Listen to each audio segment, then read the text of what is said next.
contentísima de conversar con él. Martín, gracias por el contacto. ¿Cómo estás?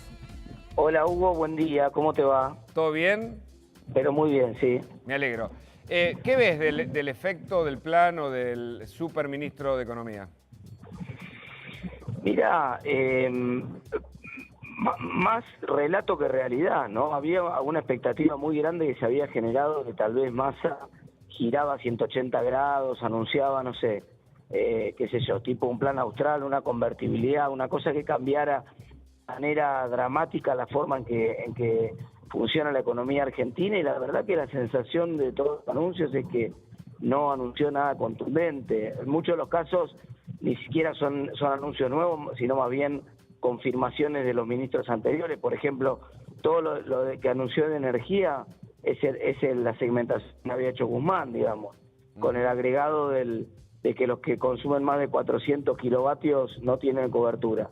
Pero después es lo mismo que había anunciado Guzmán, cuando anunció lo del congelamiento de la planta de trabajadores, es lo mismo que ya había anunciado Batakis, y no dio ningún anuncio concreto respecto al principal problema que tiene la economía hoy, que es el problema de la inflación, Hugo. No hay ninguna medida concreta destinada a frenar el drama de la inflación. Entonces la verdad que queda con bastante sabor a poco.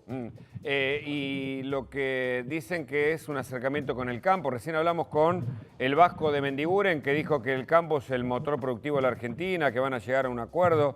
¿Ves alguna posibilidad ahí? ¿Hay algo auspicioso para comentar o tampoco? Bueno, la novedad principal tal vez de los anuncios de Massa es que dio a entender que va a haber $1 para cada uno, ¿no? Es decir, $1 para el campo, $1 para el turismo, $1 para el sector de la minería, otro para el sector del petróleo, es decir, $1 para cada uno. Eso es una manera de devaluar sin decir que devaluaste, ¿viste?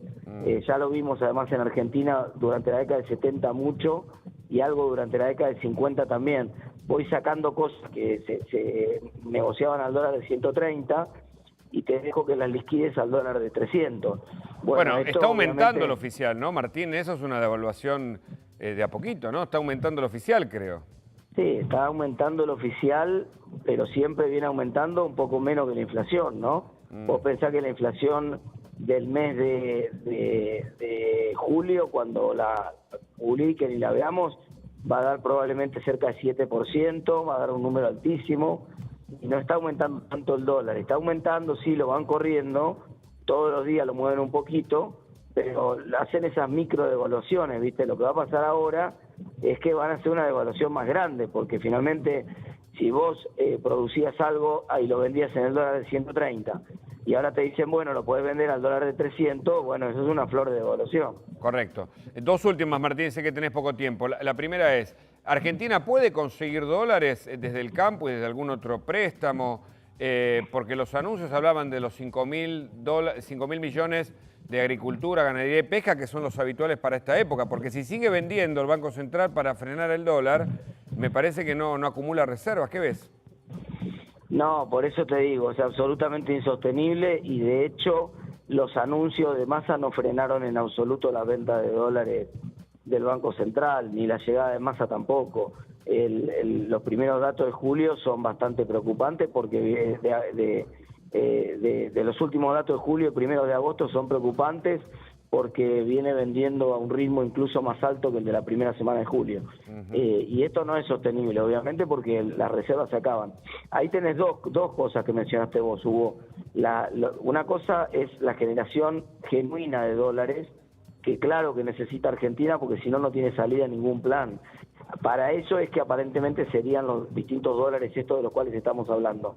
Vamos a ver finalmente cómo es el régimen para cada uno de los sectores cuando se publiquen las condiciones.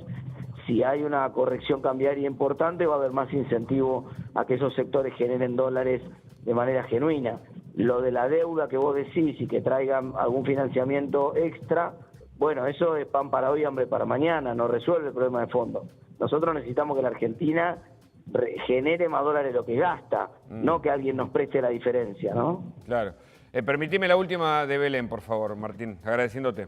Dale, Martín, no hay problema. Hola, buen Belén. día. Bueno, se empieza a hablar de que es probable que la Argentina le pida un waiver al Fondo Monetario Internacional si no se cumplen las próximas metas del próximo trimestre. ¿Cómo lo ves a Sergio Massa negociando? ¿Cómo es la figura de Sergio Massa frente al Fondo Monetario Internacional?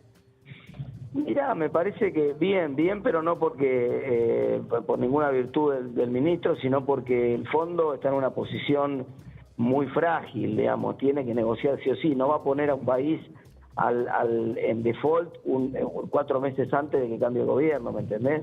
Entonces no veo al Fondo Monetario acelerando la situación de default de Argentina.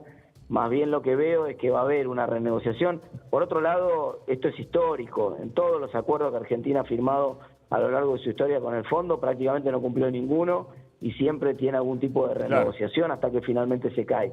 Los primeros incumplimientos se renegocian siempre. Martín Tetaz, gracias por el contacto. ¿Tenés una jornada complicada hoy o qué vas al Congreso? Bastante cargadita. Nos vemos, chicos. Muchas gracias. Un abrazo. Cuídate. Chau, chau. Bueno, Laura nos cuenta cómo van a estar los cortes, la movilidad y los detalles del tránsito.